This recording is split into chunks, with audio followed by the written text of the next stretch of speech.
cold civil war is something I've been hearing for a little bit. Not very long, but something I've been hearing at a more regular frequency. Or more of an irregular frequency, I'm hearing it, but more and more, I should say, that I'm hearing it. I first heard it on a 60 Minutes episode. If I remember, I have it linked down below. And it wasn't someone like me who's on the left who said it on that video. It was actually a manga follower. A follower of Q. And might I add, fuck them for choosing the letter Q.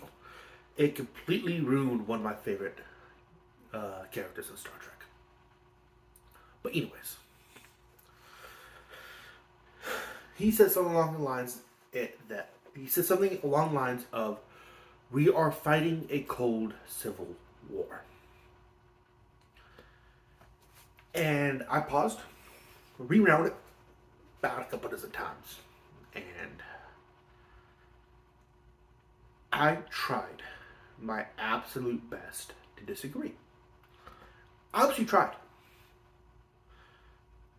I don't know if it was I didn't want to believe that we were in a cold civil war. I don't know, it was hoping for a spark of naivete that I regularly show, because I am somewhat naive. I never deny that. Though as I get older, the more it disappears. As is with you getting older.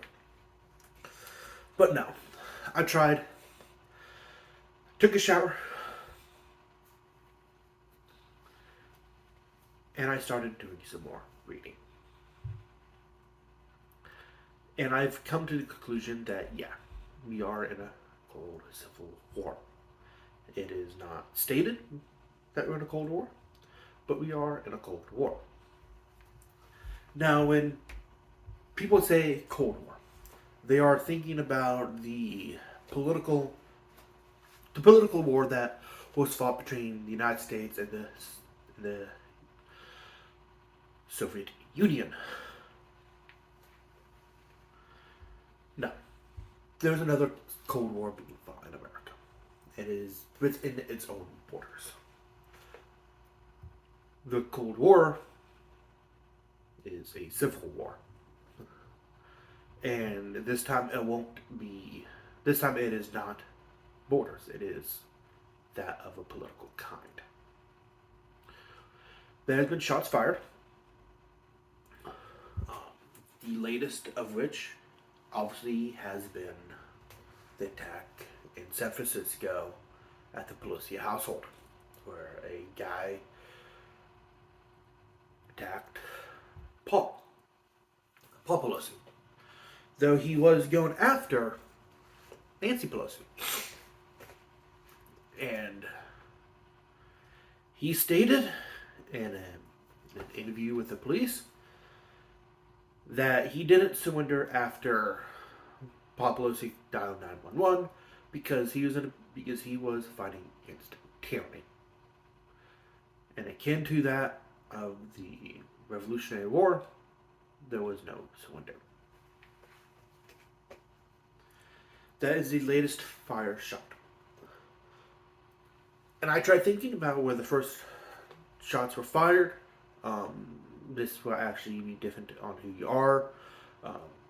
But it is before even Trump entered the campaign trail. And before he thought about entering the campaign trail. The second time. And I want to ask you, when do you guys think the first shots were fired? And I'm not talking about actual people being attacked. I'm talking politically. For me, it goes back to the Tea Party. And if you check, and the Tea Party has roots earlier than that.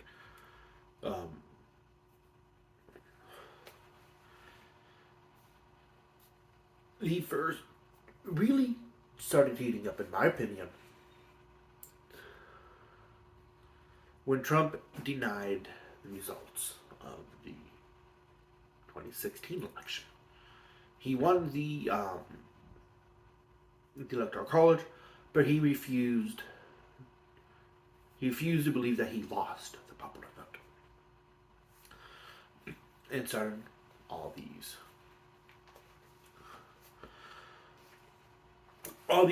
voter fraud investigations. Though one could say it started when he literally started chanting "Lock her up," talk about Hillary Clinton.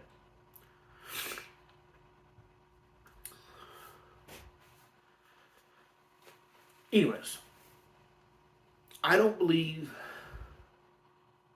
anytime soon, because I don't want to say at all, but anytime soon that this cold civil war is going to turn hot.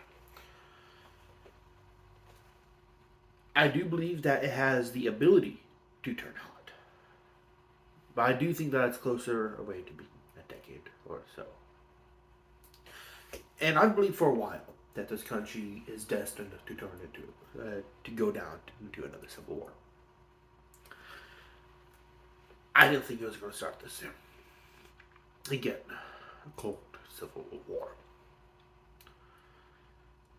And we can mitigate this.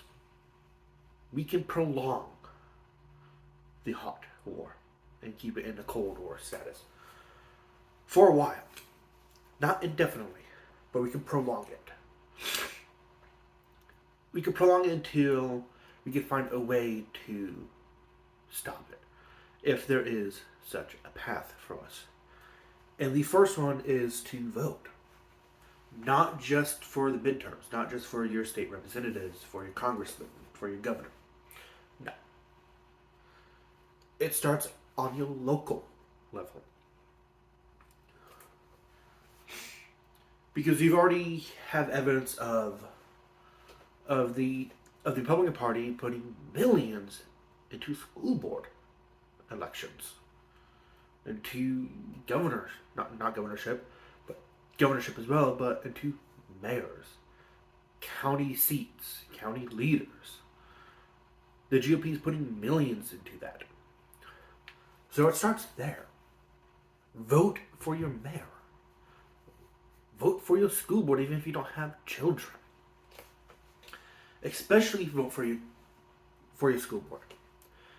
My last video I uploaded.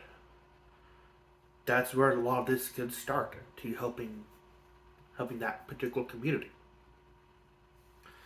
But it all does start on your local level.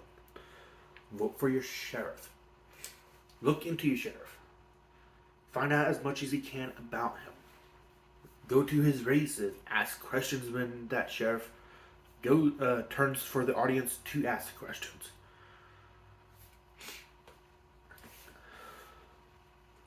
Because all this does start on your local community. And then it builds up. This is what we're seeing with the GOP. This is how Marjorie Taylor Greene, this is how Lauren Boebert, Ted Cruz, Mitch McConnell, that's how these guys, wherever they go, they pull in crowds. Because the crowds that they're pulling, they've been conditioned on the local level as well. So vote. That's the most important thing.